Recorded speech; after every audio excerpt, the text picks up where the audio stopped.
This video app review is brought to you by the iPhoneAppReview.com. What is up, everybody? This is Luke Patrick with the iPhoneAppReview.com. We're slinging out yet another video review today, this time looking at an app for the iPhone called Upshape. And this is a game for the iPhone, not just any old app. And this is a physics game slash, we'd call it a geometry puzzler or color matching game or shape matching game for the iPhone. We'll show you more of that in just a second. It's got a unique concept and the art style is fantastic. The pricing is a bit higher than we might like for this kind of game. It's $1.99 in the App Store, which is always about $1 too high. In our opinion, that is, it's not in the 99-cent ever sweet spot that we like to see. But then again, you know, what's the great loss there? An extra buck is actually the great loss. But without any further ado, we're going to go ahead and jump straight into this. As you can see, I was playing this, and playing it rather poorly just a second ago. We are pretty terrible at this game, at least I am anyway, so we did have to have some other people play around with it to get a good feel for it. We'll talk more about the controls in just a second. But right off the bat, you can tell the art style of this game does draw upon a lot of the predecessors to come before it, with in the sense of doodle jump clones and other various doodle games. There are lots of them out there.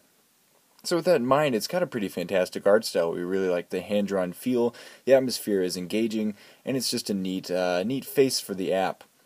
We also were pretty big fans of this little menu interface here where you slide to get to certain things. You can check out your high scores using that. You can just slide kind of Fruit Ninja-esque to get to statistics. You can slide again to get to the About screen. The About screen is not actually that helpful, which is a bit of a drag because it kind of slowly rotates through the help instructions here, which isn't quite enough to really show you how to play the game. We did have to figure out a lot of this stuff ourselves. With that in mind, we're going to go ahead and show you everything. We do have the sound off because it makes it easier to hear us, and we're a bit narcissistic like that. With that in mind, we did have a bit of problem getting some of these to launch sometime, like they are. I finally get the play to go. But essentially, you've got a game board down here with 3 different pieces, a heart, a flower, and a star, as well as 3 different colors. To play, you simply swipe around until you've got the pieces where you want them. You can tap and then get the colors correct, fling it out like this, and then it knocks it out of the loop. So in this sense, it's a lot like Tetris. Excuse me.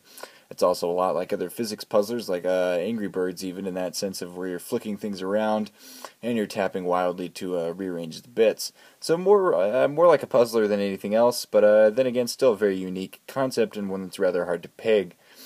We weren't so big of a fan of the number of lives involved here, nor were we too big of a fan of the controls. We found it kind of hard to do. As you can see, it was very quick match there before I was out. You really do have to do this quickly, which is I'm not going to be able to do with just my thumb doing this review. But it's really hard to slide these around to accurately measure things out. So we're going to do that. And there are lots of fun little power-ups like that, though the bomb was nice. It's really kind of a shame that the controls are so hard to maneuver, because the game does offer a lot of fun power-ups and innovative touches like the bombs, and the graphics are fantastic. We really do appreciate the doodle jump-esque art style, as well as the various background effects that are included. We also would have liked to have seen Game Center integration. That's not here, although you can tweet it, tweet your score to Twitter, obviously, which is nice. We do like that. Lots of social integration is good. However, Game Center integration would have been even better, especially with achievements. We could have added a ton more Fruit Ninja-esque achievements to this game to spice it up a bit. So at the end of the day, that's pretty much Upshape. Again, this app is available for $1.99 in the App Store, and we did have a fun time playing it. This will easily fill up a morning commute if you're in that sorry boat, or if you just have a few minutes to kill. This is a great way to do it. It needs a little bit of reworking. The controls could be fine-tuned to be easier, or maybe that's just us and we aren't so great at the game. Either way, Game Center integration would be nice, but overall the graphics are fantastic, and it is such a unique concept that we can't not give it points for that. So at the end of the day, Upshape gets a 3 out of 5 star rating from us here at the iPhoneAppReview.com. And that's all we have to say about it. I've been Luke Patrick reviewing for the iPhoneAppReview.com, and I want to encourage you guys to check out our YouTube channel where we've got even more of these excellent video reviews. So if you want to see more excellent apps or just hear my voice, go check that out. Or you can go to the iPhoneAppReview.com for heaps of our written reviews as well. We're always posting new content to both places, so check them regularly. But that's all we've got for you today, so I'm going to be checking out. We'll see you guys later. Bye.